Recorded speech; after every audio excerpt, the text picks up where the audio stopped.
तो हम लोगों ने मॉर्निंग क्लास में नाइट्राइट तक के लैब टेस्ट हमने स्टार्ट कर दिए थे डिस्कस करने। तो हमने नाइट्राइट आयन के 2 लैब टेस्ट देख लिए थे, वहीं से हम आगे कंटिन्यू करेंगे।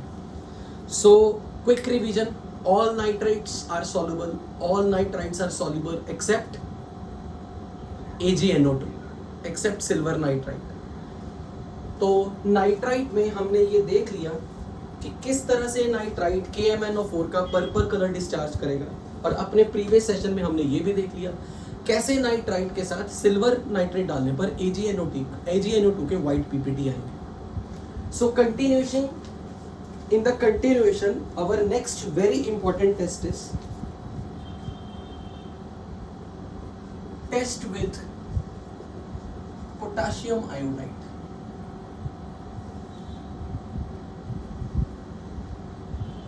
अगर मैं इसे एक क्वेश्चन के रूप में समझाऊं तो लेट्स से सपोज अपने पास कोई सॉल्ट है जिसके अंदर नाइट्राइट आयन है। Let's say I'm talking of some magnesium nitrite।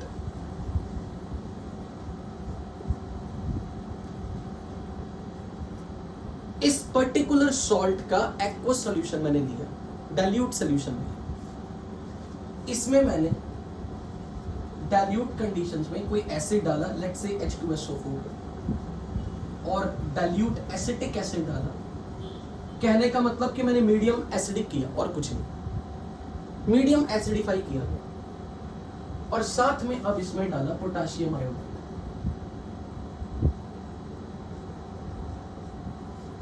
जल्दी से अपनी क्विक समरी, अपनी सॉल्युबिलिटी चार्ट वाला पेज खोलो और मुझे ये बताओ, हमने आयोडाइड्स के केस में लिखा था all iodides are soluble except, उसमें जो राइम थी क्यों आज पंजाबी मरे, उसमें हमने लिखा था क्यों आज पंजाबी मरे, क्यूप्रस, सिल्वर, लेड और मरे में मरकरी के दोनों स्टेट्स +1 +2। तो iodides are insoluble with these ions. Quick revision, lead के क्लोराइड और ब्रोमाइड हॉट वाटर में डिसॉल्व होते हैं, पर iodide remains undissolved in cold and hot water both. तो अगर मैंने आपसे पूछा कि क्या पोटेशियम आयोडाइड सॉल्युबल है या फिर इनसॉल्युबल है, सॉल्युबल। अगर मैंने ये समरी ना भी दी होती तो आपको सीधा देखना था कि अल्कली मेटल का केटायन है तो सॉल्ट सॉल्युबल होगा। ग्रुप 1 के कंपाउंड्स दे आर सॉल्युबल। अब जब मैं मीडियम एसिडिक करके पोटेशियम आयोडाइड और नाइट्राइट के साथ रिएक्शन करवा रहा हूं, तो यहां पर आप खुद सोच के बताओ आयोडीन अपनी कौन सी ऑक्सीडेशन स्टेट में है, -1। और आयोडीन हैलोजन फैमिली का है, तो हैलोजन फैमिली के लिए which state is the lowest, -1। So it can play the role of only reducing agent, क्योंकि आयोडीन लोएस्ट स्टेट में। तो if it can play the role of only reducing agent, then it will have to play the role of which agent? Oxidizing agent. Oxidizing agent.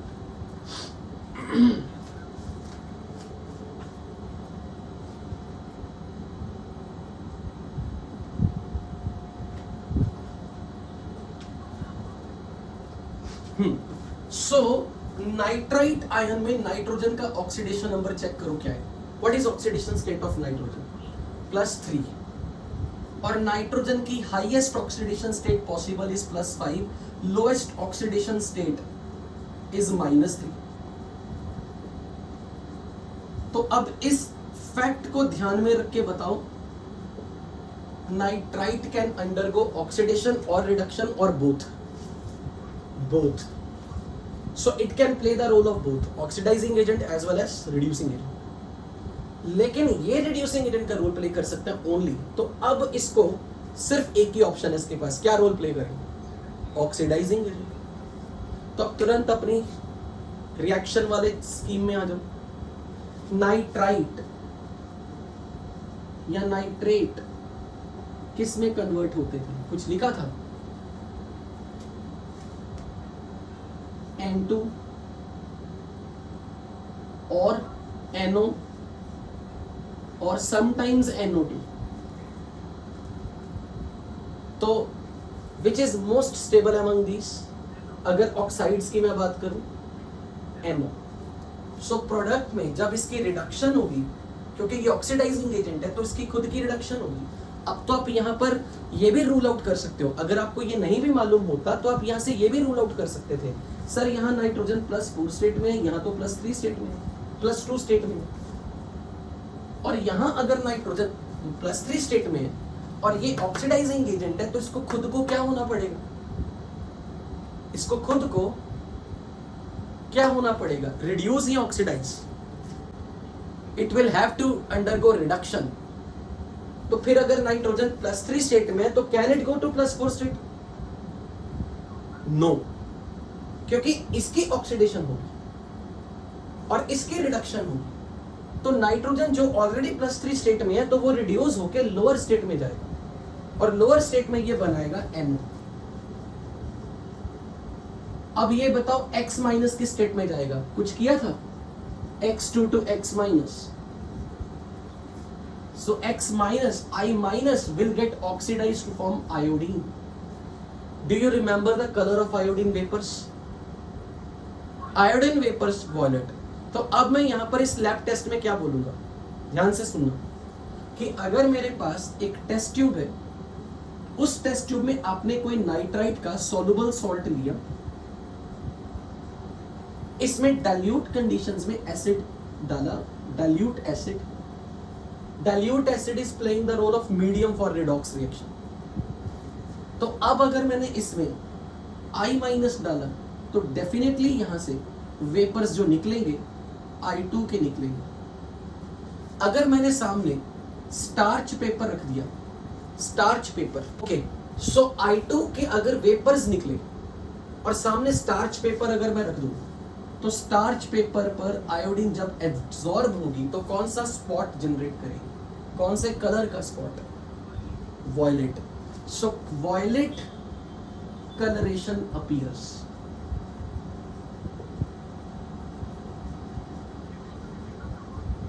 वो तो medium का role play कर रहा है redox में, वो तो रिडॉक्स रिएक्शन के लिए मीडियम का रोल प्ले कर रहा है और कुछ भी नहीं। सो द आइडिया इज, क्योंकि मैग्नीशियम का सल्फेट बन सकता है, मैक्सिमम इससे कुछ भी नहीं होगा। सो द पॉइंट इज कि जब मैं यहाँ पर आयोडीन रिलीज करवा रहा हूँ तो आयोडीन मॉइस्ट मतलब स्टार्च पेपर के साथ उसके ऊपर एडजॉर्ब जब होगी तो वॉयलेट कलर जनरेट करेगी।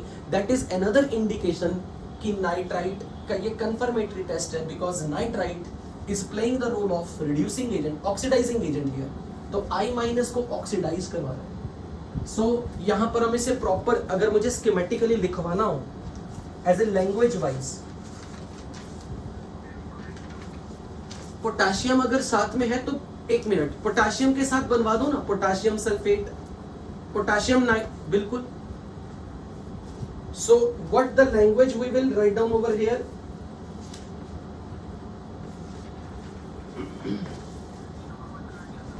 NO is colorless.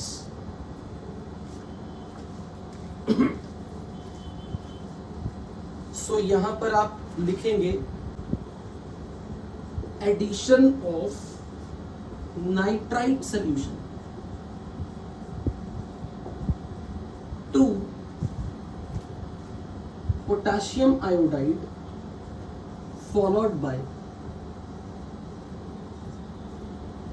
Acidification with acetic acid or sulfuric acid, dilute sulfuric acid,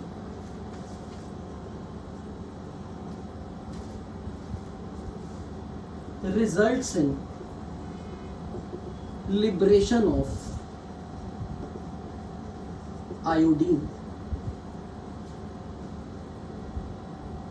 which is identified as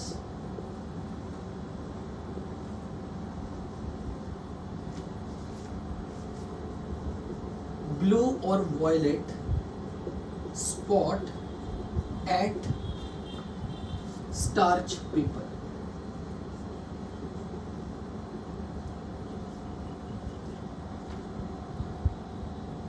A similar result is obtained by dipping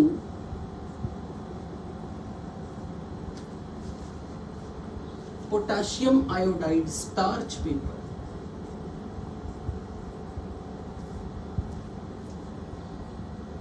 moistened with little dilute acid। पहले एक बार ये पूरा language लिखो, फिर मैं एक बार इसे एक्सप्लेन करूंगा। ओके हाँ, एक गर्ल स्टूडेंट कुछ कह रही थी, कुछ डाउट पूछना था उसने। हाँ जी पूछो बेटा।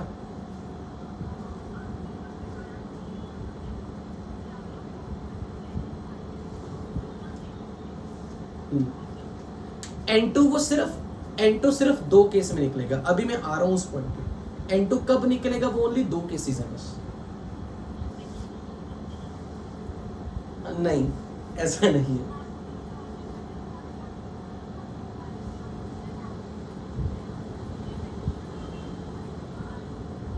तो K तो ऑलरेडी आयंस की फॉर्म में ना, मेटल की फॉर्म में तो नहीं है। K पॉजिटिव ही है। K is not neutral, it's a potassium ion. ठीक है, तो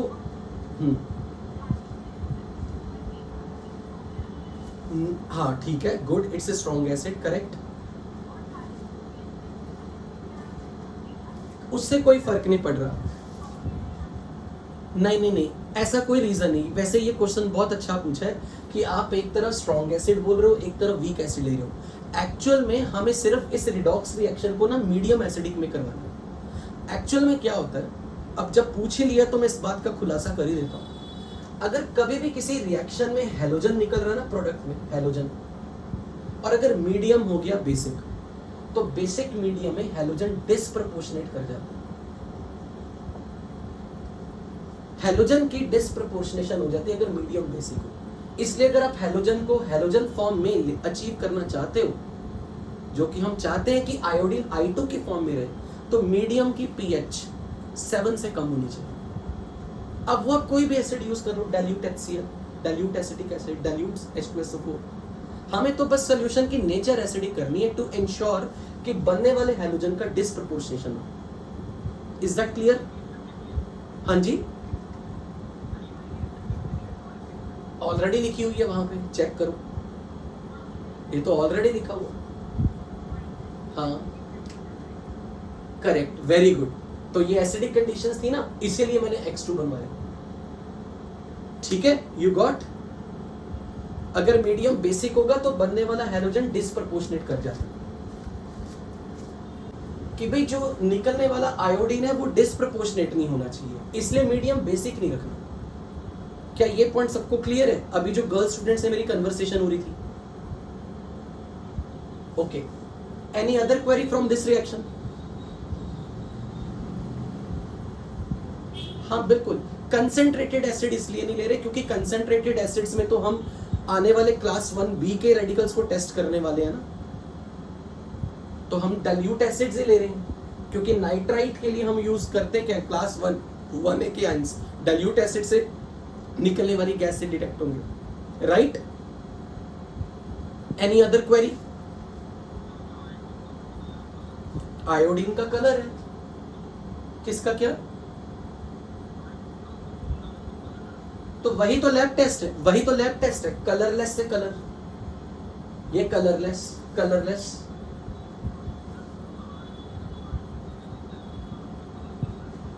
आयोडीन के वेपर्स इजिली विजिबल, अगर कलर हम स्टार्च पेपर पे लगा के क्लियरली विजिबल हो जाते हैं।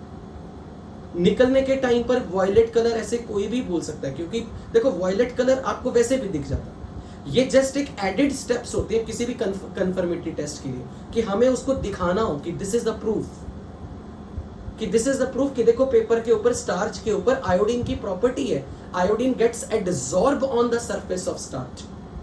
तो आयोडीन को हम स्टार्च पेपर पे एडसॉर्ब करा के उसका वॉयलेट कलर देख के कंफर्म कर रहे हैं कि हाँ जी ये आयोडीन लिबरेट हुई। सो नेक्स्ट पॉइंट इज, जो यहाँ पे जो बहुत इंपॉर्टेंट पॉइंट है, कई बार ऐसे पूछा जाता है क्वेश्चन में, ध्यान से सुनना। ये आयोडीन के वेपर्स निकल रहे हैं, कई बार हम इस स्टार्च पेपर को ना पोटेशियम आयोडाइड में गीला करके सामने रख देते हैं। सपोज टेस्ट ट्यूब में से आयोडीन के वेपर्स आ रहे हैं, मैंने स्टार्च पेपर रखा, आयोडीन एब्जॉर्ब हो जाएगी, इट्स फाइन। कई बार ऐसे स्टेटमेंट कई बार लिखी आ जाती है कि स्टार्च पेपर को हमने पोटेशियम आयोडाइड में गीला करके आयोडीन के वेपर्स को सामने स्टार्च पेपर के सामने एक्सपोज कर दिया। Means starch paper when is wetted with the potassium iodide, now iodine vapors are exposed to the moist starch iodide. What will be the observation? तो यहाँ पर मैं आपको आयोडीन की प्रॉपर्टी बता रहा हूँ जो आने वाले टाइम में हम पी ब्लॉक में यूज करेंगे। आयोडीन I- के साथ हमेशा कॉम्प्लेक्स बनता है और कॉम्प्लेक्स बनता है I3-। This is called try iodide ion. और ये जेई के पॉइंट ऑफ व्यू से इसलिए इंपॉर्टेंट है क्योंकि I3- का स्ट्रक्चर केमिकल बॉन्डिंग में आपसे क्लास में कई बार करवाया गया और टेस्ट के टाइम पर भी इसकी टेस्ट में भी इसका स्ट्रक्चर पूछा जाता है। तो I3- में there are 3 lone pair in the equatorial position and 2 iodine are lying on the axial position. This is iodine in the sp3d hybridisation and it's linear. I- जो कि मैंने स्टार्च पेपर पे potassium iodide की form में लिया, starch paper को गीला कर दिया पोटेशियम आयोडाइड के साथ। तो जब आयोडीन I- के कांटेक्ट में आता है तो I- आयोडीन के साथ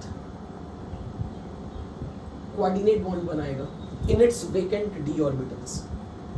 और ये जो कॉम्प्लेक्स बनेगा इसमें जो आयोडीन के वेपर्स I- के साथ जब कॉम्प्लेक्स बनाते हैं तो इसका कलर जो पर्पल होता है या वॉयलेट, पर्पल, ब्लू कुछ भी कह लो, ये ब्राउन कलर में चेंज हो जाता है क्योंकि इस स्टार्च पेपर पे पोटेशियम आयोडाइड था।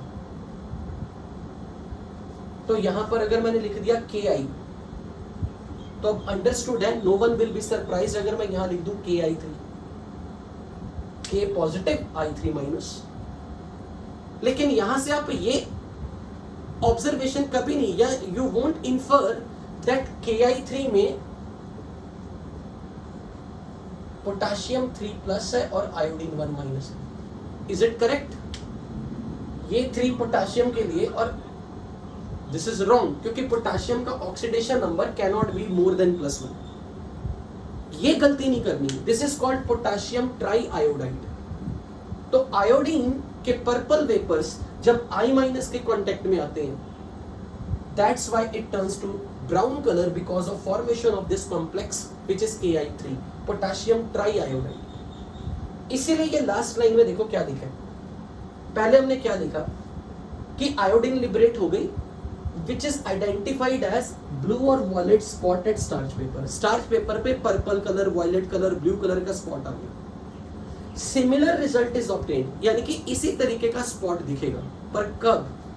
Bye dipping Ki starch paper, यानी कि स्टार्च पेपर को पोटेशियम आयोडाइड में डिप करके हमने आयोडीन के वेपर्स के सामने रख दिया and moistured with little dilute acid, थोड़ा सा एसिडिफाई किया गया। सो पॉइंट इज सिंपली कि जब भी कभी आपके सामने ये लैब टेस्ट आयोडीन का आएगा, अगर आयोडीन के पर्पल कलर का स्पॉट स्टार्च पेपर पे आ रहा है और अगर आपने स्टार्च पेपर सूखा ना रख के गीला किया हुआ है पोटेशियम आयोडाइड के साथ, तो आयोडीन Ki के साथ कॉम्प्लेक्स बनाएगी और पोटेशियम ट्राई आयोडाइड के ब्राउन पीपीटी, ब्राउन स्पॉट मिलेगा। ये चीज आपको अलग से बतानी है। Is that clear? Can I erase it now? और एग्जाम में नाइट्राइट के रिगार्डिंग सबसे ज्यादा यही टेस्ट पूछा जाता है। अब अगर ब्राउन रिंग टेस्ट को समझना है, पहले एक लैंग्वेज लिखो, फिर मैं उसको वर्ड बाय वर्ड समझाऊंगा।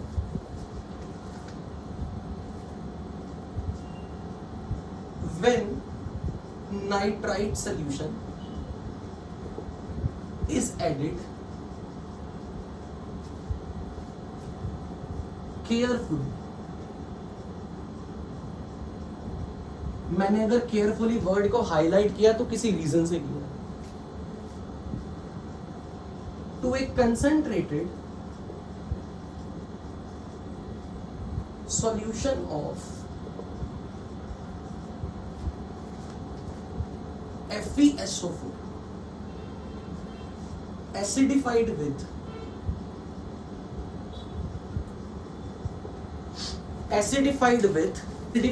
dilute sulfuric acid or dilute acetic acid,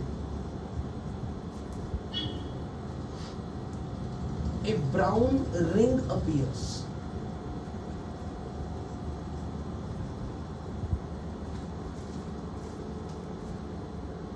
At the junction of two liquids.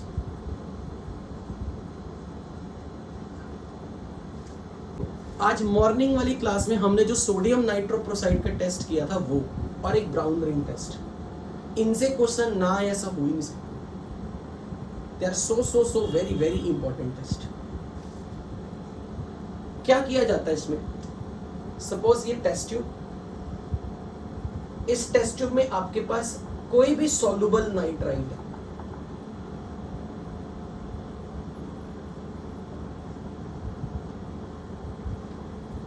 इसमें आपने FeSO4 सॉल्यूशन डाल देना, which is a soluble solution, ferrous sulphate, ये डाल देना। इट इज ग्रीनिश टाइप, इसको इसमें डाल देना। अब इसमें थोड़ा सा डाइल्यूट एसिड डालना है, पर सीधा नहीं गिरा देना ऊपर से। टेस्ट ट्यूब को टिल्ट करो,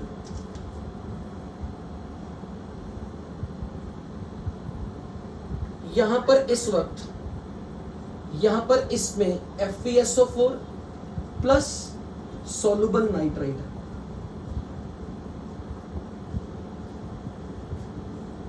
अब इसमें डाइल्यूट एसिड इस तरीके से गिराना कि वॉल्स के along, drop by drop walls के अलोंग गिराना, धीरे धीरे, एकदम से बूंदे नहीं गिरानी। Dilute acid is being added. अब जहां पे डाइल्यूट एसिड इस सॉल्यूशन को टच करेगा, जंक्शन जहां पे बनेगा दोनों लिक्विड के, ये ऊपर से गिरने वाला एसिड इस सॉल्यूशन को जहां टॉप लेयर पे टच करेगा, वहां ब्राउन रिंग बनती है। लेकिन वो brown ring is so unstable. अगर आपने ट्यूब को शेक कर दिया, वो रिंग टूट जाएगी, पूरा सॉल्यूशन ब्राउन हो जाएगा, रिंग नहीं दिखेगी। अगर आपने सल्फ्यूरिक एसिड कंसंट्रेटेड ले लिया, वो टूट जाएगी, रिंग नहीं बनेगी, पूरा सॉल्यूशन ब्राउन हो जाएगा। अगर आपने गर्म कर दिया, तब भी रिंग नहीं मिलेगी। इसलिए ये टेस्ट, मैं तो ऐसा मानता हूं, किस्मत वाले बच्चों को दिखता है, क्योंकि बच्चे केयरफुली टेस्ट नहीं करते हैं, बस फटाफट सॉल्यूशन गिराते हैं, टेस्ट ट्यूब शेक कर देते हैं, फिर ब्राउन रिंग मिलती नहीं। ब्राउन रिंग्स तभी मिलेगी अगर आप एसिड को स्लोली ऐड करोगे, धीरे धीरे अलोंग द वॉल्स, जहां पे जंक्शन बनेगा वहां पे रिंग मिलेगी। बट आपको क्या नहीं करना, ट्यूब को शेक नहीं करना, ट्यूब को में से कुछ ट्यूब को हीट अप नहीं करना, कंसंट्रेटेड एसिड नहीं डालने, क्योंकि उन सारी सिचुएशन में आपको रिंग की बजाय आपको पूरा सोल्यूशन ब्राउन कलर का मिल जाएगा, वो टेस्ट नहीं। अब इसके पीछे की केमिस्ट्री पूछी जाती है कि व्हाट हैपेंस। तो अब देखो ध्यान से क्या हो रहा है। जब मैं FeSO4 ले रहा हूं, तो हमें सबको पता है FeSO4 exist as this, you know that this is green vitriol. अगर मैं इसके स्ट्रक्चर की बात करूं तो यहां पे आयरन +2 स्टेट में है, उसके अराउंड 7 में से 6 वाटर लिगेंड है, और जो सल्फेट बाहर है इसके साथ एक वाटर हाइड्रोजन बॉन्डिंग कर रहा है। हमने ऐसा स्ट्रक्चर केमिकल बॉन्डिंग में भी किया था कि मेटल के साथ out of 7 water 6 water ligand की तरह रहेंगे, और एक वाटर जो बाहर है कोऑर्डिनेशन स्फीयर के बाहर, वो सल्फेट के साथ हाइड्रोजन बॉन्डिंग कर रहा है। जब तक आपका FeSO4 का सॉल्यूशन नॉर्मली रूम टेम्परेचर पे जैसे भी है, जब तक आयरन +2 स्टेट में है, तब तक तो सारी स्टोरी ठीक है। ये आयरन +3 स्टेट में नहीं जाना चाहिए, क्योंकि ये टेस्ट Fe2+ देगा, Fe3+ नहीं देगा। This test is only given by iron in the +2 state. इसलिए FeSO4 फ्रेशली प्रिपेयर्ड होना चाहिए। मेरे से ये क्वेश्चन एग्जाम में पूछा गया था जब मैं 12th में बायो में था। मैंने अपनी कॉपी में बिल्कुल ऐसे लिखा हो तो आंसर शीट में कि फ्रेशली प्रिपेयर्ड फेरस सल्फेट। तो मेरे से यही एग्जामिनर ने पूछा था फ्रेशली प्रिपेयर्ड क्यों, है कोई आंसर किसी के पास? वेरी गुड, शाबाश। क्योंकि Fe2+ की प्रॉपर्टी की वो एयर के कांटेक्ट में आके Iron+2 ऑक्सीडाइज हो जाएगा Iron+3 में, इसलिए हम नहीं चाहते कि ये आयरन फेरिक में हो। इसलिए फेरस होने के लिए आयरन की एयर की प्रेजेंस में ऑक्सीडेशन ना हो, इसलिए ये फ्रेशली प्रिपेयर्ड सॉल्यूशन तैयार किया जाता है। तो freshly prepared ferrous sulphate solution is always advisable to take for this test. अब इसमें क्या हो रहा है, इस कॉम्प्लेक्स कंपाउंड में जब आप यहां पे डाल रहे हो नाइट्राइट, वो भी एसिडिक कंडीशन में, डाइल्यूट एसिडिक एसिड लिया या डाइल्यूट H2SO4 लिया, देखो रिएक्शन क्या हो रही है। ये नाइट्राइट एसिड के साथ, कोई भी एसिड, चाहे एसिटिक एसिड हो चाहे सल्फ्यूरिक एसिड, बताओ कौन सी रिएक्शन हो? दे बिहेव लाइक, जब तक एसिड डाइल्यूट है they will behave like only acid. What they will lose H+ NO2- के साथ मिलके क्या बनाएगा? HNO2, nitrous acid. Very good, ये तो बहुत ही अच्छा से बोला कि HNO3 डिस्प्रोपोर्शनेट कर जाएगा, तो ये HNO3 और NO बनेगा। यूजुअली ये डिस्प्रोपोर्शनेशन हीट करने पे होती है, पर मैं तो हीटिंग नहीं कर रहा हूं। मैंने बोला कि हीट किया तो रिंग बेचारी टूट जाती है। ये डिस्प्रोपोर्शनेशन यूजुअली हीट करने पे होती है, पर एक्चुअल में HNO2 NO में कन्वर्ट हुआ। Why? The reason is, ध्यान से देखना, मीडियम कैसा है? मीडियम, आपने मीडियम क्या रखा हुआ है? एसिडिक। तो आप ध्यान से देखना, ये HNO2 का स्ट्रक्चर, जब मैं मीडियम एसिडिक ले रहा हूं तो एसिडिक मीडियम में जो H+ है, it attacks on oxygen to get lone pair for this, ये बनेगा HONO। अब ये ऑक्सीजन इलेक्ट्रॉन पेयर खींचेगी, वाटर बन के निकलेगा, और पीछे बताओ क्या बचेगा? NO+। अब ये NO+ किसी भी रिड्यूसिंग एजेंट से इलेक्ट्रॉन गेन करके फाइनली NO में कन्वर्ट होगा। It will gain electron to get NO। ऐसी स्टोरी मैंने कुछ दिन पहले NO2+ के केस में कुछ बताई थी। मैंने कहा था कि हाँ, क्योंकि वो इस रिएक्शन का एक मैकेनिज्म है। पर मैंने आपको ये स्टोरी क्यों बताई? मुझे मालूम है कि मेरी क्लास के बच्चों को अब इतना पता है कि नाइट्रस एसिड NO गैस बनाएगा, दैट इज परफेक्टली फाइन, और मैं चाहता हूं कि आपको पता हो कि NO बने। बट NO का फॉर्मेशन हो कहां से रहा है? नाइट्रस एसिड की एसिडिफिकेशन से। क्योंकि जब नाइट्रस एसिड एसिडिक मीडियम में रहेगा तो वो हमेशा NO+ अगर बनेगा तो प्रोडक्ट में NO तो जरूर बन जाएगी। इसलिए जब भी किसी सॉल्ट में, अब ध्यान से नोट करना, जब भी किसी सॉल्ट में नाइट्राइट हो, मीडियम एसिडिक हो, तो कभी भी NO2 नहीं NO बनवानी है। मैंने क्या बोला? अगर नाइट्राइट है, मीडियम एसिडिक है, तो प्रोडक्ट में NO बनेगा, और वो NO इस इंटरमीडिएट का बनना मैं आपके सामने दिखा रहा हूं कि ये इंटरमीडिएट है जिससे ये पता चलता है कि प्रोडक्ट में NO कभी बनेगी। अब हमें ये पता है कि NO+ can act as a ligand. अब ये NO+ क्या करेगा? वाटर को रिप्लेस करेगा, और जैसे ये NO+ वाटर 6SO4, अब मैं इसे वाटर नहीं लिख रहा हूं, क्यों? क्योंकि मैंने इसे सॉल्युबल फॉर्म में सॉल्यूशन बनाया हुआ है, तो ये वाटर डिसॉल्वेबल है, तो मैं इसको ऐसे लिख रहा हूं, एक्वस। तो जब मैं इसका रिएक्शन इस NO+ के साथ करवाऊंगा, this NO+ will replace water. It replace one water to form FeWater5 NO+. अब बताओ मुझे याद करके, जब आपने कोऑर्डिनेशन केमिस्ट्री पढ़ी थी तो आप बोलते थे कि ये NO प्लस की फॉर्म में होता है, ऐसा करते थे? तो अब उसका रीजन मिला क्यों NO प्लस। हम कहते थे ना कि NO न्यूट्रल नहीं रहेगा, NO प्लस रहेगा। तो और इस पूरी स्क्वायर ब्रैकेट पे कितना चार्ज था? पूरी स्क्वायर ब्रैकेट पे +2।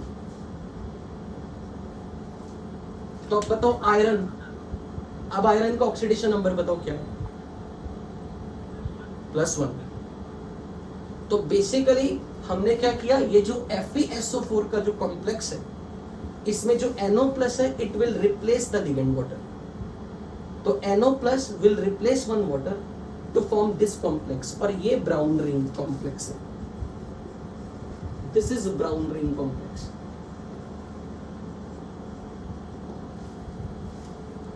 तो सल्फेट वैसे का वैसा ही बाहर, सल्फेट SO4। तो brown ring formation is because of this complexation. तो अगर कोई पूछे कि इस कॉम्प्लेक्स की फॉर्मेशन के दौरान क्या हो रहा है, बनने वाला NO plus is replacing water. Is that clear to everybody?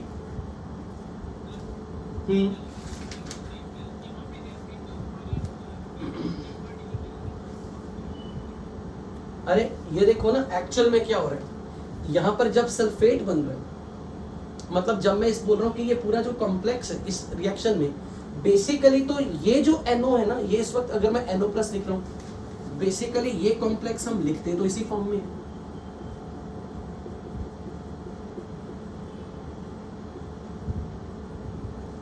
लिखते तो इसी फॉर्म में, और हम ये कहते हैं कि इस NO ने इलेक्ट्रॉन इसे दिया।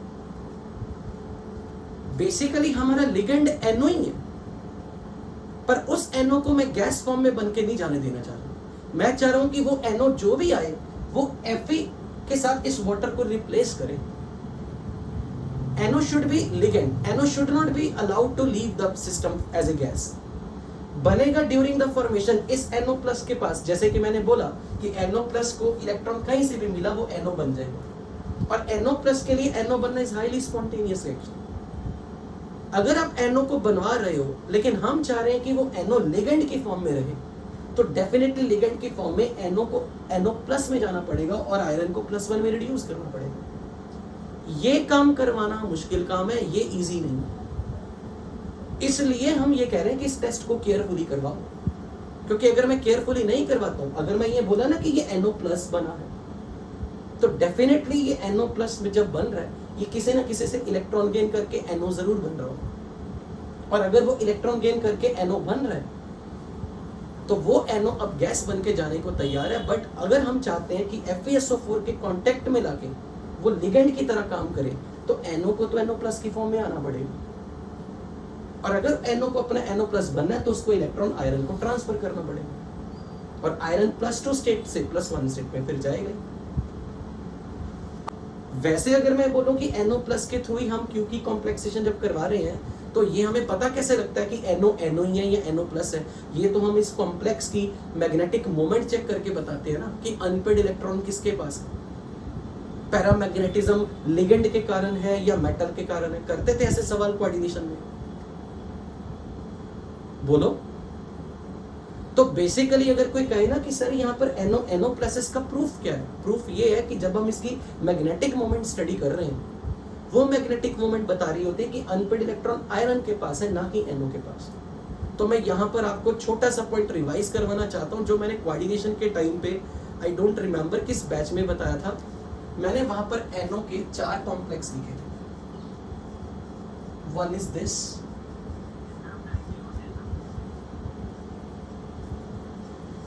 एक ये कॉम्प्लेक्स था,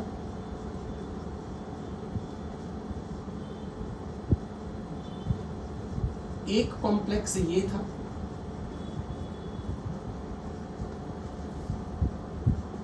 और एक NO कैरी करने वाला कॉम्प्लेक्स था ये। मैंने कहा था कि हर कॉम्प्लेक्स में NO प्लस है, एक्सेप्ट एक ऐसा कॉम्प्लेक्स है जहां NO न्यूट्रल है। किसी को ध्यान में हो, A, B, C और D, D, this complex, yes, ये ऐसा कॉम्प्लेक्स है जिसमें अनपेड इलेक्ट्रॉन NO पे रहता है, इसलिए जो भी मैग्नेटिक मोमेंट आती है वो लिगेंड के कारण आती है। बाकी जितने भी कॉम्प्लेक्स है NO+ की फॉर्म में है हमेशा। अब जल्दी से आज सुबह वाली क्लास के नोट्स खोलो और मुझे चेक करके बताओ, सोडियम नाइट्रोप्रोसाइड पर्पल कलर बनाने से पहले वो कौन था इनमें से? चेक करके देखो, सोडियम नाइट्रोप्रोसाइड का फॉर्मूला क्या था? वो C, यस। तो सोडियम नाइट्रोप्रोसाइड में हमने NO के स्टेट में लिया था +1, here again it is an NO+1, here again it's NO+1। तो ब्राउन रिंग कॉम्प्लेक्स में कौन सी चीज बन रही? A B C D। Brown ring complex को देख के बताओ, which complex is brown ring complex? A। तो इस तरह का क्वेश्चन इस टॉपिक से बन सकता है कि 4 कॉम्प्लेक्स देके पूछा जाए, सोडियम नाइट्रोप्रोसाइड कौन सा है, विच इज C, और ब्राउन रिंग कॉम्प्लेक्स कौन सा है, which is A।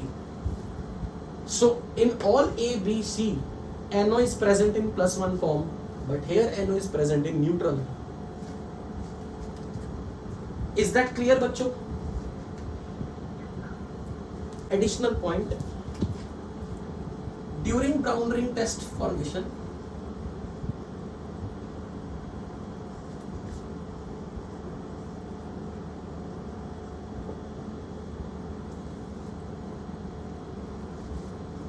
in initial solution of nitrite, ions like Br-, I- should not be present।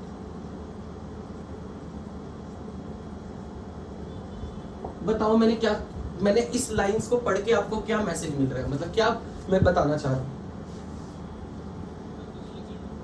नहीं, इनिशियल सोल्यूशन जब आपने नाइट्राइट का लैब टेस्ट कर रहे हो ना, तो आपका नाइट्राइट प्योर होना चाहिए। उस सोल्यूशन के अंदर नाइट्राइट के आयन के अलावा ब्रोमाइड, आयोडाइड टाइप के नहीं होने चाहिए। क्यों? क्योंकि ये Fe2+ के साथ अपना कुछ लैब टेस्ट देते हैं। आने वाले टाइम में तो आप केटाइंस के टेस्ट पढ़ोगे, वहां मैं पढ़ाऊंगा कि Fe2+ के साथ अगर ब्रोमाइड आ गया या आयोडाइड आ गया, उनके अपने कलरेशंस आनी शुरू हो जाती है। तो फिर हम कंफ्यूज हो जाते हैं कि वो लैब टेस्ट ब्रोमाइड का है, आयोडाइड का है या नाइट्राइट का है। इसलिए ऐसे आयंस नहीं होने चाहिए जो सॉल्यूशन के अंदर हमारे नाइट्राइट के टेस्ट के साथ इंटरफेयर करें। इसलिए हम नहीं चाहते कि कोई भी ऐसा आयन बैठा हो जो Fe2+ के साथ रिएक्ट करके कॉम्प्लेक्स में ना बनाने दे उसे।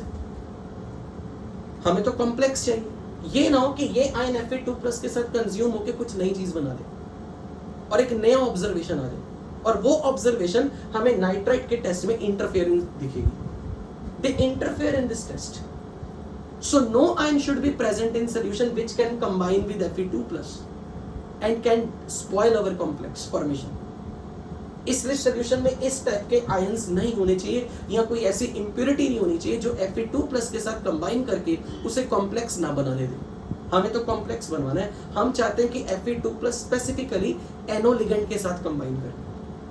जो Fe2+ की NO के साथ रिएक्शन को हैम्पर करेगा वो हमारे ब्राउन रिंग टेस्ट के लिए हानिकारक है। सो this is just an information जो कई बार आपसे वाइवा में ही पूछी जा सकती है। टेस्ट विद अमोनियम क्लोराइड, यहां पे आके मुझे आपको सिखाना है। रिएक्शंस वाला पेज खोलो, उसमें कभी ऐसे लिखवाया था कि नाइट्रेट या nitrite sometimes they can produce N2। अभी जो एक गर्ल स्टूडेंट ने भी ये बात उठाई थी, चेक करो, है वहां पे लिखा हुआ। ये कब बनेगा N2? कब बनेगा? ये सिर्फ तब बनेगा जब नाइट्राइट के साथ अमोनियम आयन, नाइट्राइट के साथ अमोनियम आयन, आवाज आ रही है ना? Am I audible? एक्चुअल में क्या है बच्चों, ये दो रिएक्शन जो मैं इस वक्त बोर्ड पे लिखने लगा हूं ना, they are very very important for JEE mains specifically, and rather I should say they are even more important for BITSAT या KVP। पहले आप यहां पर इंफॉर्मेशन नोट करो। अगर अमोनियम नाइट्राइट है और यहां अमोनियम नाइट्रेट है, यानी कि अगर नाइट्राइट या नाइट्रेट अमोनियम आयन के साथ है specifically, and if you heat them, so there occur intramolecular redox reaction.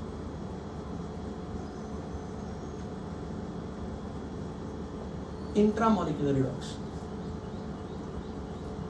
तो जब इनकी रिएक्शन होगी ना, this will behave like acid, this will behave like base, this will behave like acid, this will behave like base. तो मुझे पहले reaction का product बताओ. जब ये एसिड का रोल प्ले करेगा तो it will lose H positive, it will gain H positive. What will happen? NH3 plus HNO2. But acid and base react together to form salt and water. तो अब इनमें से वाटर निकलेगा. अब यहां से वाटर निकालो. Maximum 4 hydrogen 2 oxygen. वाटर कितने निकलेंगे? अगर 4 हाइड्रोजन है 2 ऑक्सीजन, 2 वाटर. अब पीछे बचाओ, क्या बचेगा? अगर 4 hydrogen oxygen, N2 gas. Reality में अब मुझे सोच के बताना, ये मैंने भले आपको एसिड बेस रिएक्शन की फॉर्म में जस्टिफाई करके दिया, बट एक्चुअल में यहां क्या हो रहा है? नाइट्रोजन का ऑक्सीडेशन नंबर बताओ.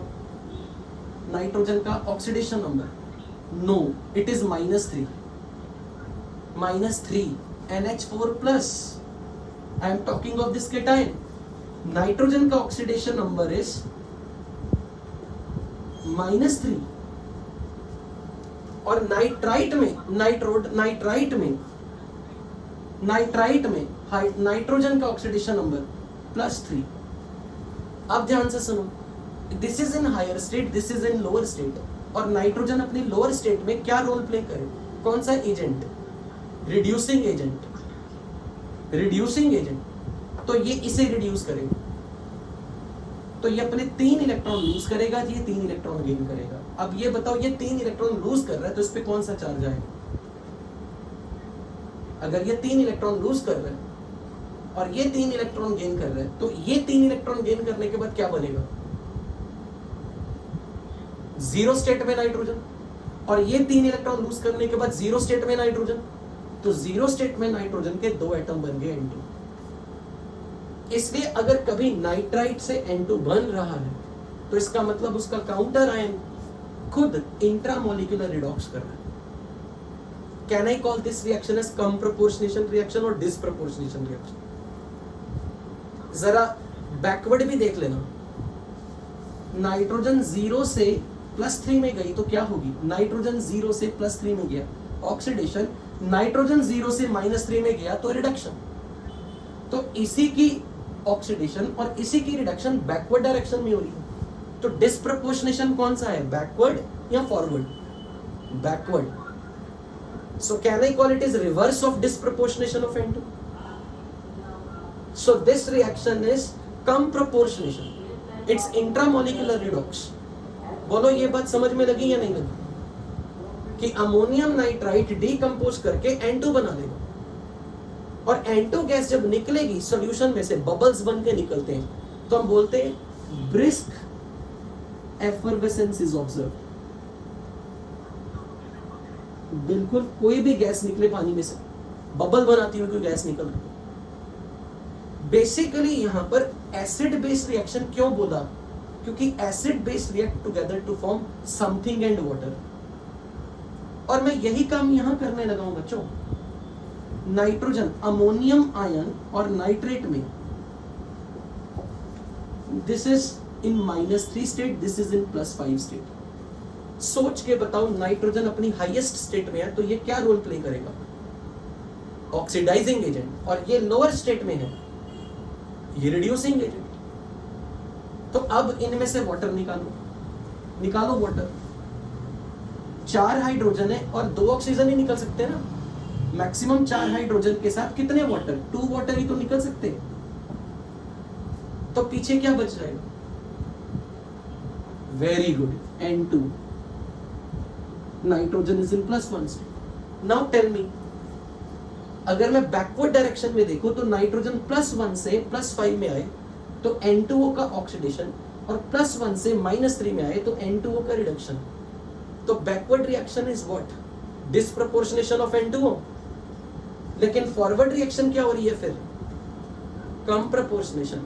सो these are most important reaction for your entrance exam. Entrance exam के लिए ये बहुत इंपॉर्टेंट रिएक्शन है. और अब हम इसी केमिस्ट्री को यूज करने लगे. तो अब मैंने आपको क्या बोला कि मेरे सॉल्ट में, in my salt there is let's say potassium nitrite.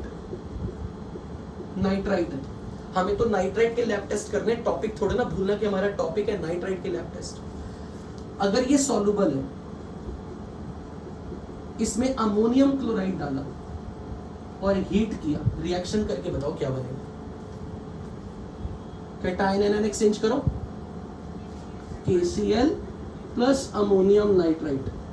क्या ये बचेगा? हीटिंग हो रही, क्या ये बचेगा? तो क्या बनेगा? डीकंपोजिशन हो जाएगी. सो N2 गैस के कारण brisk effervescence is observed. So nitrite when are treated with ammonium salt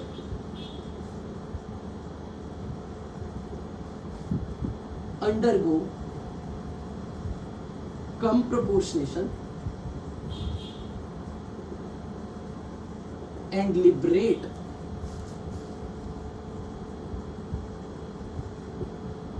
N2 gas. So its brisk effervescence due to N2 formation is observed. Brisk effervescence का मतलब समझे? ब्रिस्क का मतलब क्या होता है? What do you mean by brisk?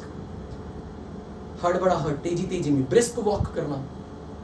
तो gas के बबल साउंड प्रोड्यूस करते हुए निकलते हैं सॉल्यूशन में से.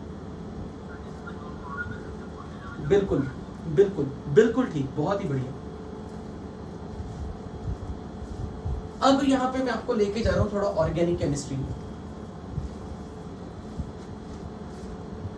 अब सारी गेम जो नाइट्राइट की चल रही है ना, अगर आपने किसी तरह नाइट्राइट आयन के सामने एमीन ग्रुप रख दिया, जानते हो ना एमीन ग्रुप, तो यहां पर केमिस्ट्री ये है, ड्यू टू सम मैकेनिज्म जो आप आने वाले टाइम में SN1 में पढ़ोगे, जब भी नाइट्राइट आयन के सामने एमीन ग्रुप आएगा, ये कन्वर्ट करके N2 प्लस बनाते हैं, यानी कि कुछ इस तरह का कीटाणु. और ये क्यों बनता है, कैसे बनता है, ये सब आप आने वाले टाइम में ऑर्गेनिक में पढ़ोगे. इसको बोलते हैं डाईएजो ग्रुप. IUPAC नेमिंग में कभी किया भी. तो अगर मैंने यहां पे R की जगह पे, कार्बन चेन की जगह पे मैंने कोई ऐसा कंपाउंड ले लिया जिसमें रेजोनेंस स्टेबिलिटी हो, अगर मैंने यहां पे R की जगह पे कोई ग्रुप ले लिया, बेंजीन टाइप का ग्रुप जिसमें रेजोनेंस स्टेबिलिटी हो, तो फिर इस टाइप का कुछ स्ट्रक्चर बनेगा जिसको बोलते हैं बेंजीन डाइजोनियम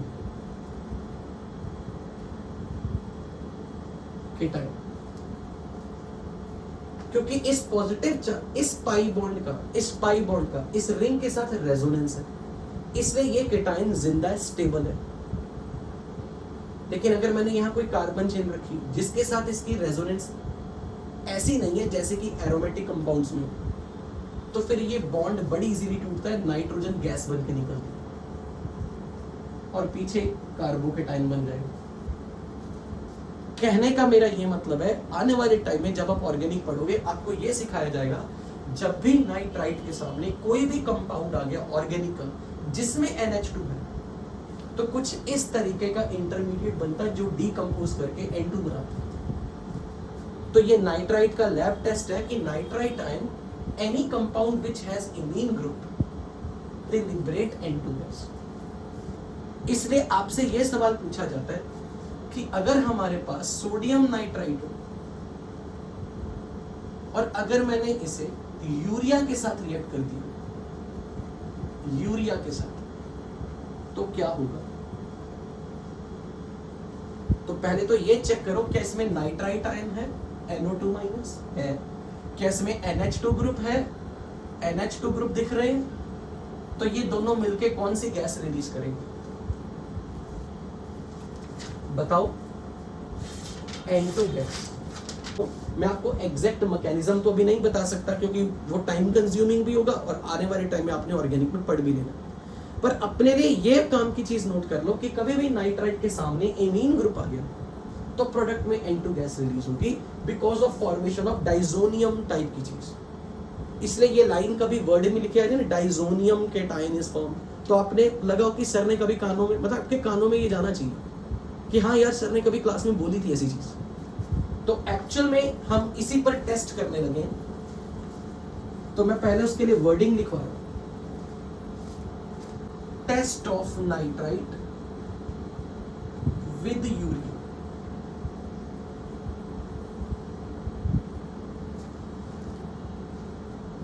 सो यहां पर आप लिखोगे when nitrite is acidified with dilute HCl is added to solid urea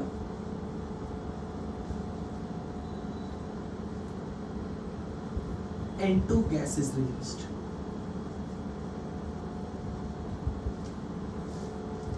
अब मैं आपको जो जिस तरीके से पढ़ाने लगा ना, I am sorry for that, वो एक्चुअल तरीका नहीं है, पर क्योंकि अभी आप ऑर्गेनिक में इतना अभी आप उस लेवल तक अभी आपने नहीं पढ़ा, तो मैं इसको ट्रिक वे में समझा रहा हूं। ये देखना क्या करना है, ध्यान से सुनो। मान लो आपको ये पता है कि नाइट्राइट को मैंने मीडियम एसिडिक रखा है, मीडियम एसिडिक रखा है, तो मेरे सॉल्ट में अगर सपोज डाइल्यूट HCl हुआ या डाइल्यूट एसिटिक एसिड हुआ, तो पहले मुझे बताओ क्या लिबरेट होगा? ये तो एसिड का रोल प्ले करेंगे ना, ये क्या लूज करेंगे और नाइट्राइट क्या गेन करेगा? H+, this they will lose H+, तो इनका छोड़ा H+, nitrite will gain to form what? Nitrous acid, HNO, साथ में NaCl, या फिर अगर आपने एसिटिक एसिड लिया तो सोडियम एसीटेट बन जाएगा।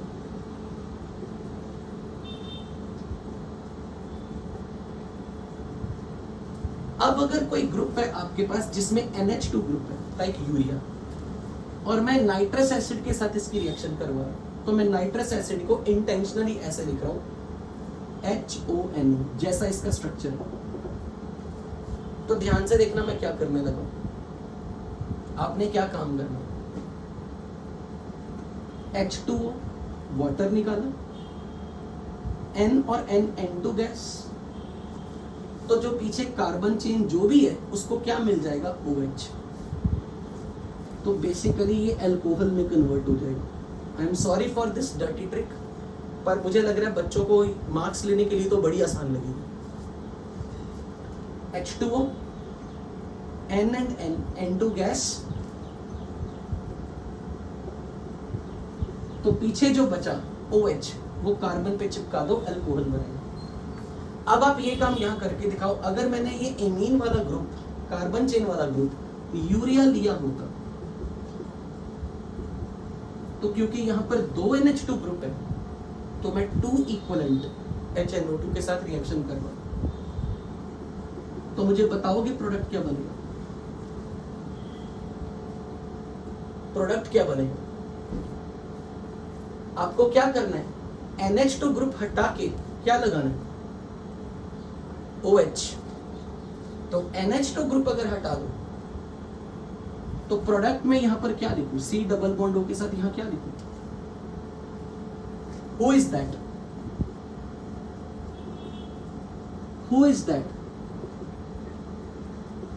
तो ये डिकम्पोज नहीं करेगा। अगर ये H2CO3 है तो ये डिकम्पोज करके क्या बनाएगा? CO2 gas.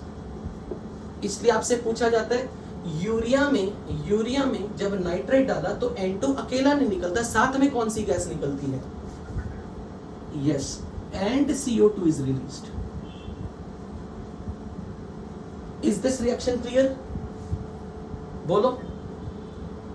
तो मैंने क्या किया, एक NH2 ग्रुप के सामने जैसे नाइट्रस एसिड आ गया तो H2O वाटर बना के निकाला, N और N N2 गैस बना के, और पीछे जो OH बचा वो कार्बन को पकड़ा, तो कार्बन चेन के साथ OH अल्कोहल।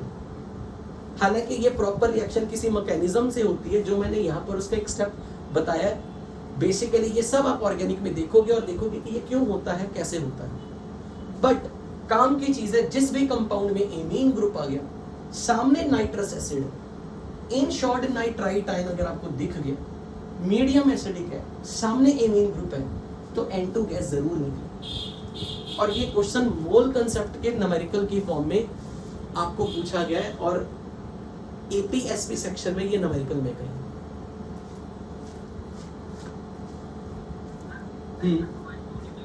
हाँ यार, वो साइड प्रोडक्ट है यार, मैं उसकी चिंता नहीं कर रहा कि बैलेंसिंग। अब जब आप इस लेवल पे आ गए हो ना, कोई नहीं आपसे बैलेंस रिएक्शन पूछने वाला, आपको तो प्रोडक्ट पता होने चाहिए। अंडरस्टूड है कि मैं बैलेंस नहीं करके दिखा रहा।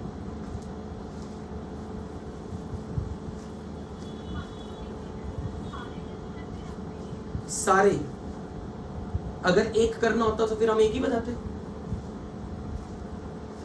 Okay, one another last test of nitrate is thiourea test.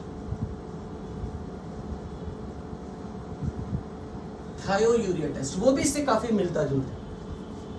This is thiourea. Thiourea में पहले प्रॉपर लैंग्वेज लिख लेते टेस्ट में। When a solution of nitrite is acidified with dilute acid like dilute HCl or dilute acetic acid,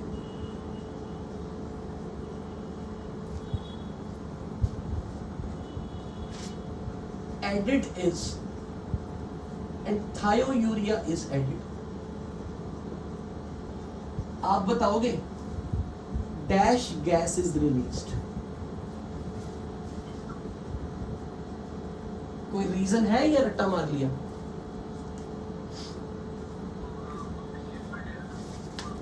NH2 group दिख गया ना, NH2 group दिख गया, तो NH2 ग्रुप अगर आपको दिख गया तो NH2 हटा के, NH2 हट के क्या लगा है? OH।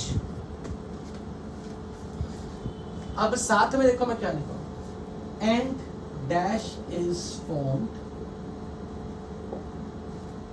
गैस तो एक है N2, पर कुछ यहां नई चीज बन रही है। अब देखो क्या हो रहा है, ध्यान से समझिए। पहले मुझे बताओ, नाइट्राइट आयन अगर है, सोडियम नाइट्राइट है, सपोज इसको मैंने डाइल्यूट HCl से ट्रीट किया, बताओ क्या बनेगा? NaCl with HNO।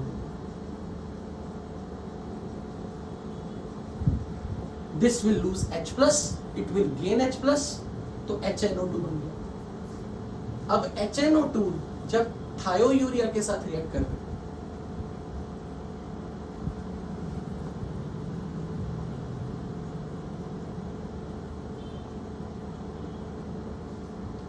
जैसे ये HNO2 की रिएक्शन,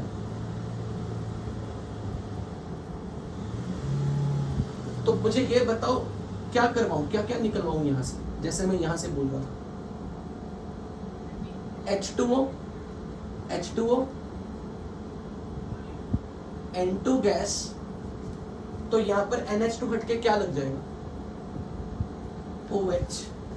तो ये बनेगा NH2 C double bond S OH, and they आपस में ये अब रिएक्ट करते एसिड बेस की तरह। It will lose H, it will lose OH। इनकी इंट्रामोलिकुलर रिएक्शन हो रही है एसिड बेस, और वाटर निकलता है। तो पीछे क्या बचेगा, HCSN।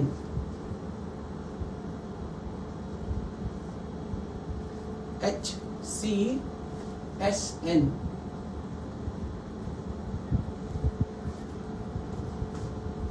अभी बता रहा हूं, ये जो है दिस इज कॉल्ड थायोसाइनिक एसिड। अगर मैं इसका स्ट्रक्चर बताऊं, दिस इज द स्ट्रक्चर। ये एसिड है, और इस एसिड, जब मैंने ये बोल दिया कि ये एक एसिड है, तो ये क्या लूज करेगा अगर ये एसिड है तो? ओके, अब ध्यान से सुनो, ये जो थायोसाइनिक एसिड है, तो यहां मैं लिख रहा हूं थायोसाइनिक एसिड इज फॉर्म। अब हम इसी को, जैसे जो सॉल्यूशन में बन चुका है, टू द रिजल्टिंग सॉल्यूशन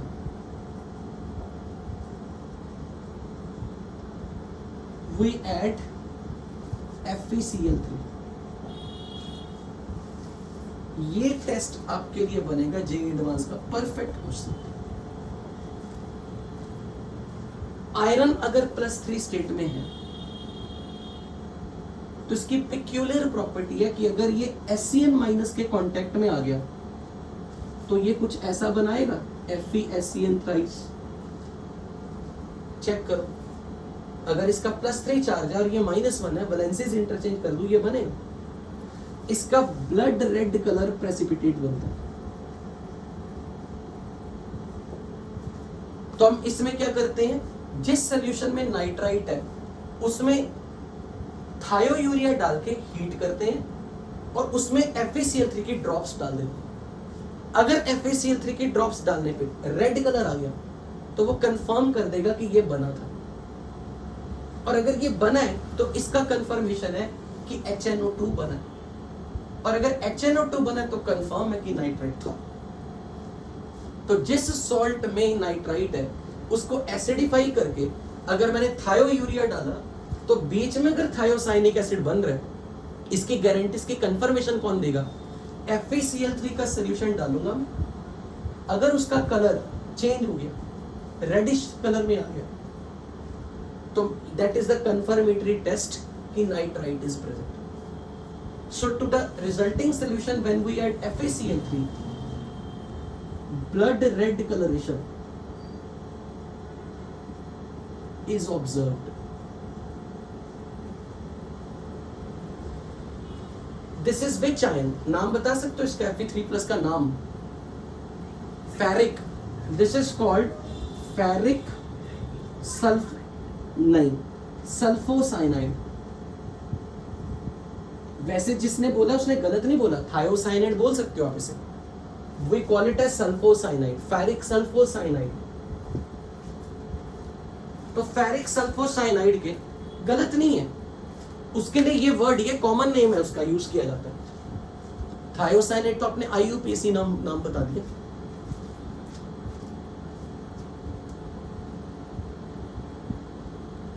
अब मुझे ये बताओ, कोई बताएगा मुझे, मैंने कुछ दिन पहले FeCl3 का कलर बताया था? FeCl3 का कोई कलर था, अगर किसी को याद हो। नहीं याद तो कोई बात नहीं, जोर नहीं लगाना, रट के नहीं बताना। Very good. तो येलोइश ब्राउन से रेड कलर हो गया, और ये ब्लड रेड कलर है। And this is one of the most important test of ferric ion. जब भी कभी आपको जेईई मेंस में कभी टेस्ट आएगा ना, तो यही आने वाला। तो ये मैं ऐसे लिख रहा हूं, जो मेरे पेट वर्ड्स हैं, आपको अब तक पता हो चुके होंगे। जिस दिन जेईई मेंस है उससे एक दिन पहले ये पढ़ के जाना। फेरिक आयंस विद सल्फोसाइनाइड या thiocyanate, they produce red colouration. लेकिन ये बना कैसे? थायोसाइनिक एसिड से। थायोसाइनिक एसिड्स में जैसे NH2 ग्रुप OH से रिप्लेस होगा, इनमें आपस में एसिड बेस रिएक्शन हो जाएगी, उससे वाटर निकलेगा और ये बनेगा। ये मैंने सब इसलिए इतना लिख के बताया ताकि आपको ये ना लगे कि हम ब्लाइंडली रिएक्शंस लिखी जा रहे हैं, ताकि आपको कुछ आइडिया हो कि ये कैसे बन रहा है, कौन सी चीज किसके साथ क्या रिएक्ट कर रही है। बट ये अपने आप में मैकेनिज्म्स हैं बेसिकली ऑर्गेनिक वाले। आइडियली मुझे कैसे लिखवाना चाहिए था, ऐसे लिखवाना चाहिए था, सोडियम नाइट्राइट में डाइल्यूट HCl डाला in presence of thiourea, something is formed which on reaction with ferric produces red color, और बस ये बता दो रेड कलर इसका, पर फिर वो मजा नहीं आएगा, फील नहीं आएगा। Any query?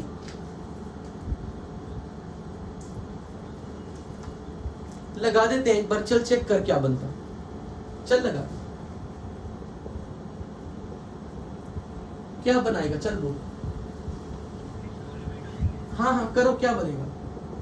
It is this. अभी तक तो आपने जितनी केमिस्ट्री पढ़ी कभी ऐसा कोई कंपाउंड सुना? मैंने तो दो चीजें पढ़ी हैं आज तक लाइफ में, या तो CO2 या CS2।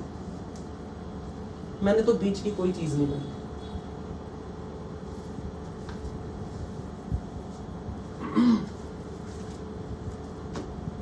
हाँ, ये बहुत अच्छा रीजन बन सकता है जो ऑर्गेनिक में आपको ही कंफर्म होगा कि क्यों सर ने इसमें से वाटर निकाला, इनमें से।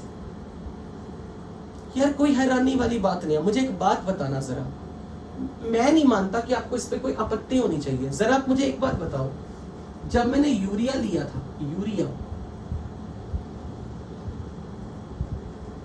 तब भी तो मैंने यहाँ OH अगर ऐसे लिखा होता और मैं ये कहता कि अमोनिया निकाल दो, तो पीछे क्या बनता तब भी? CO2। तो मुझे नहीं लगता इसमें किसी को आपत्ति होनी चाहिए कि सर ने ऐसे करके क्यों दिखाया। हालांकि ये सिर्फ एज ए ट्रिक बता रहा हूं मैं, अदरवाइज तो ये मैकेनिज्म है। मैकेनिज्म समझाने लग गया आप केमिस्ट्री की क्लास में आना बंद कर दोगे। इसलिए ये तो स्वीडिश लैंग्वेज में मैंने आपको समझाया है, और वो आज शायद हो सकता है किसी को इसलिए डाइजेस्ट नहीं हुई क्योंकि अभी SN1 SN2 इंट्रामोलिकुलर मैकेनिज्म सब ऑर्गेनिक में आने बाकी है। जब वो कर लोगे आपको लगेगा यार ये क्या हल्की हल्की चीजें बता रहे थे सर।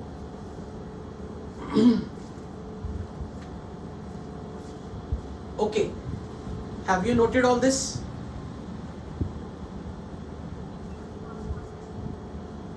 Okay.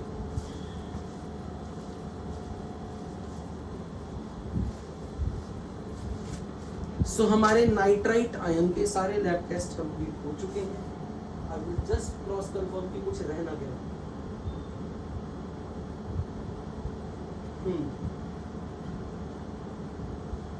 अब मैं एक अननोन लैब टेस्ट आपसे करवा रहा हूं, आप बताओगे खुद, एक क्वेश्चन की फॉर्म में। क्वेश्चन इज, पोटेशियम नाइट्राइट के एक्वस सॉल्यूशन में मैंने डाइल्यूट एसिड डाला, let's say dilute acetic acid, A बना, A+B। ए में मैंने सल्फामिक एसिड डाला,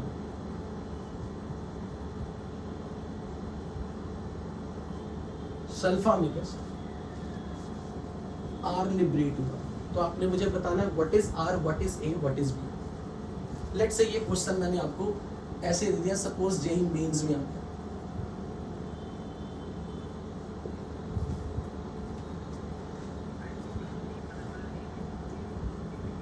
ये नहीं पता, ये नहीं पता, ऐसे ऐसे ही।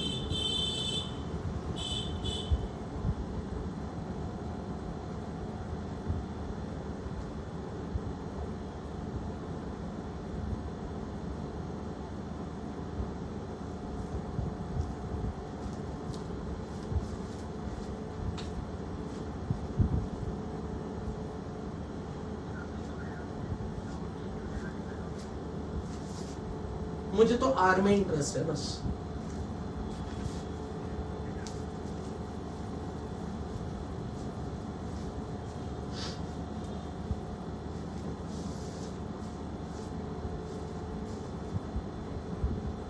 Your 4 choices are: choose correct statement,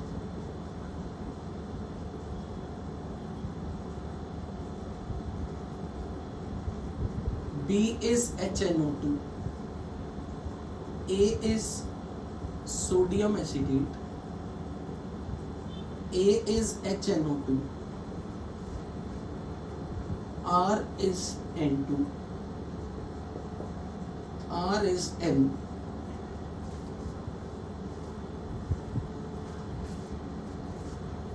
JEE advance. हाँ जी, 1 and 4, 1 and 4 ना, 3 and 4, 3 and 4, 3 and 4। इन दोनों के रिएक्शन से ये तो कंफर्म था कि सोडियम एसीटेट बनेगा और HNO2 बनेगा। एंड HNO2 जब भी आए तो उसको उसके करेक्ट केमिकल बॉन्डिंग के अकॉर्डिंग लुईस स्टोर्ड स्ट्रक्चर में लिखना। Potassium acetate, sorry, potassium acetate. तो पोटाशियम एसीटेट और HNO2 में अब मुझे पता है कि जहां पर भी नाइट्रस एसिड में, बेसिकली नाइट्राइट में NH2 ग्रुप दिख गया, तो वहां कुछ मैंने पढ़ाया। बताओ यहां पर NH2 हटा के तो फिर बनेगा क्या? N कहां जाएगा? ये N और ये N मिलके क्या बनाएंगे? N2 gas. So point is कि HNO2 है फिर, क्योंकि HNO2 ही NH2 से रिएक्ट करेगा तो गैस बनाएगा, तो B potassium acetate.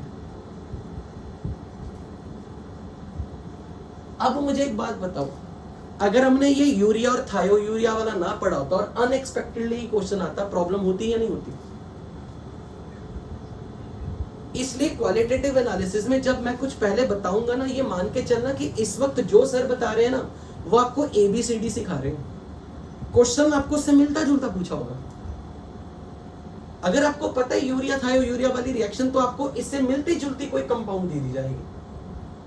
This is called sulphamic acid. कोई नाम नहीं पूछने वाला, मैं वैसे बता रहा हूं।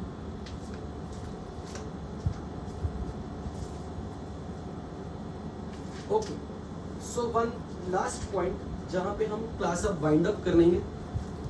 नेक्स्ट हमारा जो लास्ट, मतलब सेकंड लास्ट आयन है क्लास 1A की डिटेक्शन में। क्या है? इरेजेंट बच्चों,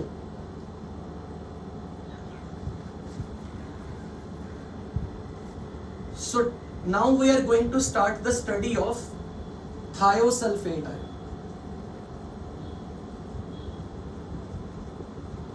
Thiosulfate ion is purely for JEE advance, और रेजोनेंस के टेस्ट में थायोसल्फेट पे क्वेश्चन ना आए मुझे नहीं लगता, हर सेशन में बच्चों से पूछते हैं। So favourite ion of resonance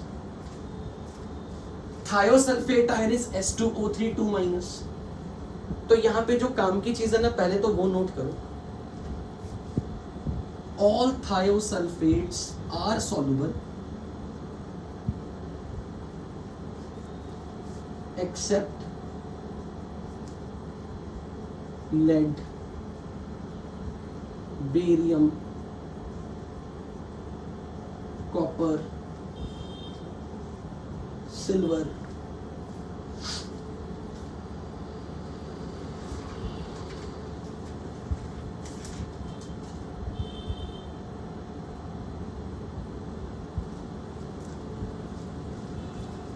bismuth,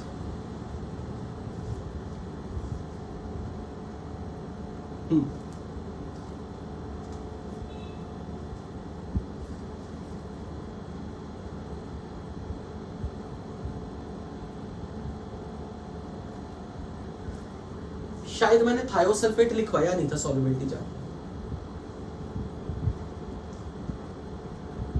again mercuric,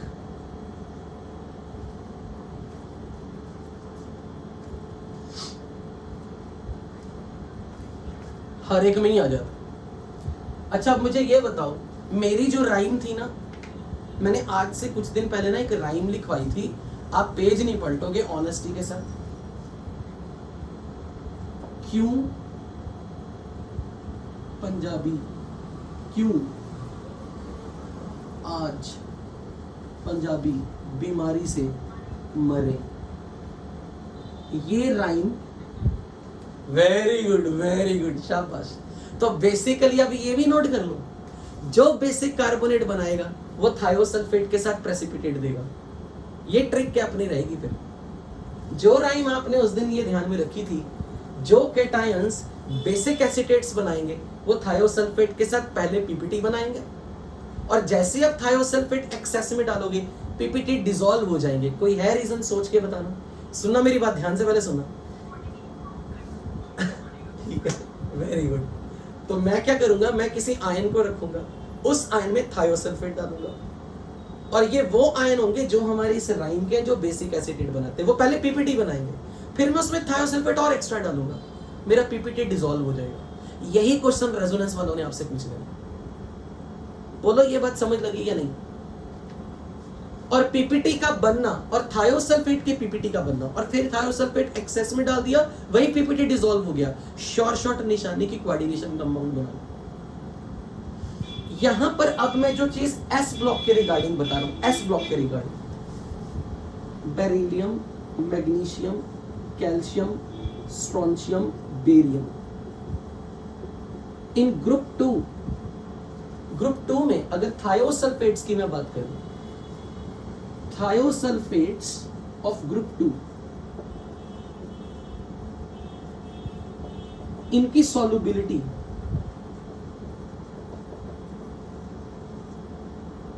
decreases down the group.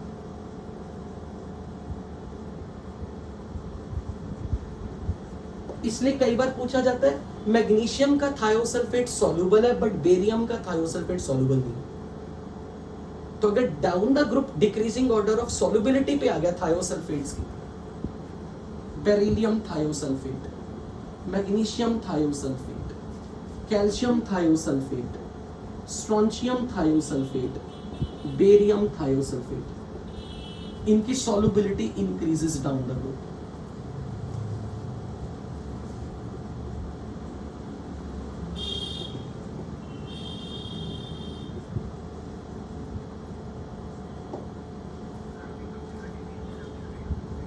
O sorry उल्टा लिख दिया मैंने, sorry, decreases. So this is PPT, ऐसे लिख दूं, लो,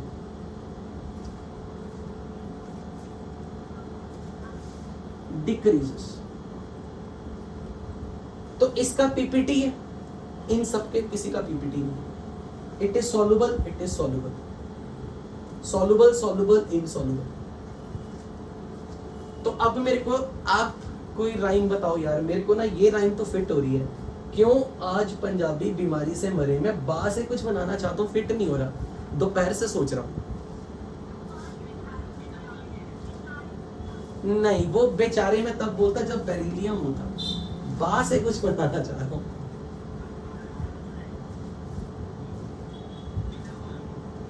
हमेशा मेरे पे ही बनानी है, बहुत चला कर। हाँ? कुछ ऐसा बताओ ना कुछ। हाँ हाँ ठीक है, बा वाले पंजाबी, ठीक है ठीक है। तो अब मैं इसमें राइम ऐड कर रहा हूं, क्यों बा वाला पंजाबी बीमारी से मरे। तो कॉपर आज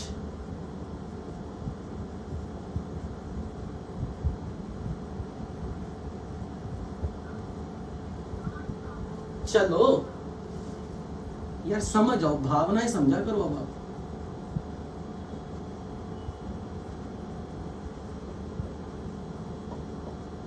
तो इन मेटल के टायंस के थायोसल्फेट्स प्रेसिपिटेट्स बनाएंगे।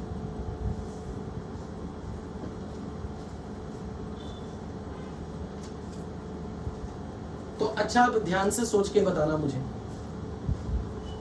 मेरे पास let's say for example thiosulphate में sodium thiosulphate, is it soluble, insoluble? और अगर जे एडवांस इनऑर्गेनिक क्लियर करना है तो इसके बारे में मिनिमम पता होना चाहिए, एट लीस्ट।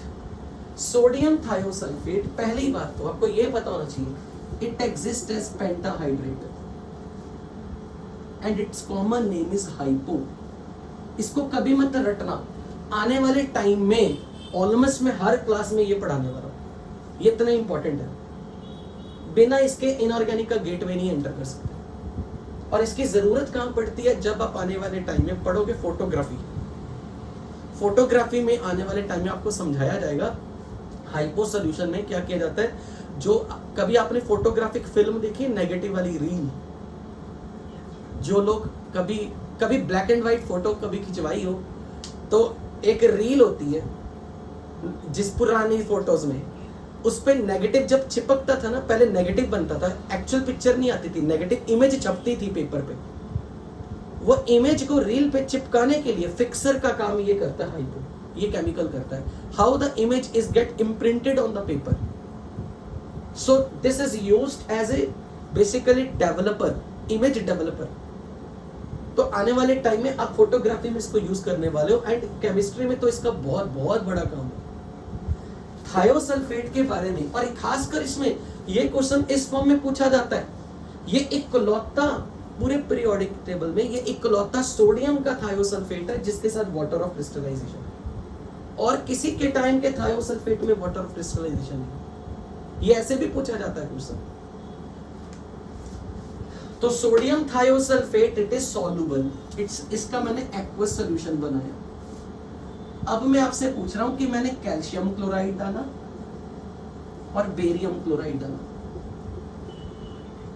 हाँ बस छोड़ रहा हूं, 2 मिनट में छोड़ रहा हूं। मुझे बस इतना बताओ, कैल्शियम क्लोराइड अगर मैंने डाला और बेरियम क्लोराइड में डाला, पीपीटी किधर मिलेंगे?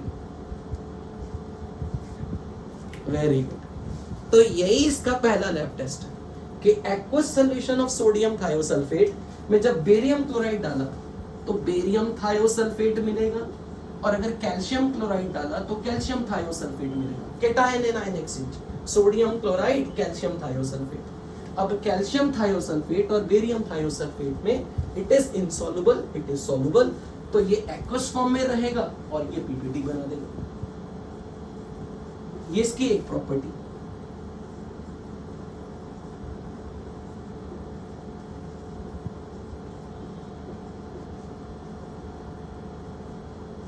और इसकी वन लास्ट प्रॉपर्टी, थायोसल्फेट्स, वैसे जो मैं लिखने जा रहा हूं ये मैं आपको पढ़ा चुका हूं, पर आज हम रिवाइज कर रहे हैं। थायोसल्फेट में अगर मैंने डाइल्यूट एसिड डाला तो दिस इज थायोसल्फेट, इसमें डाइल्यूट HCl डाला, हीट किया, कौन सी गैस रिलीज होगी? गैस बताओ, SO2। तो ये सल्फाइड प्लस सल्फर के पीपीटी बनेंगे, ये डीकंपोज करके SO2 गैस बनाएगा। जब हमने चैप्टर की बिगिनिंग कुछ दिन पहले थायोसल्फेट में बोला था कि ये जब डीकंपोज करेगा तो ये S और SO3 2 माइनस बनाता है। सल्फर के जब मैंने ये वर्ड यूज किया था कि सल्फर जो है वो इनिशियली मिल्कीनेस आती है, धीरे धीरे सल्फर जब और डालते हैं तो येलो कलर का बनता है कोलॉइडल सल्फर, तभी ये बात बोली थी। तो जो थायोसल्फेट है वो हीट करने पे जब डीकंपोज करेगा वो सल्फाइड और सल्फर बनाएगा। तो जब आप इसमें डाइल्यूट HCl दोगे तो सल्फाइड का हम लैब टेस्ट सारे पढ़ चुके हैं, तो सल्फाइड विल प्रोड्यूस SO2, तो इसकी बर्निंग सल्फर स्मेल आएगी, और सल्फर के प्रेसिपिटेट्स मिलेंगे, हमें मिल्कीनेस दिखेगी। सो थायोसल्फेट्स डाइल्यूट एसिड में पीपीटी बना के एक सल्फाइड आयन बनाएंगे साथ में। यू कैन डायरेक्टली से ना S2O3 2 माइनस, और सल्फाइड हीट करने पे H2SO3 बनाएगा, H2SO3 डीकंपोज करके SO2 एंड वाटर बना देगा। So thiosulphate when are treated with dilute acid generates SO2 gas and sulfur gets precipitated। तो मैं यहां पे क्लास को फिर फाइनली वाइंड अप कर रहा हूं। नेक्स्ट क्लास में हम यहीं से कंटिन्यू करेंगे। From my side class is over. Thank you very much.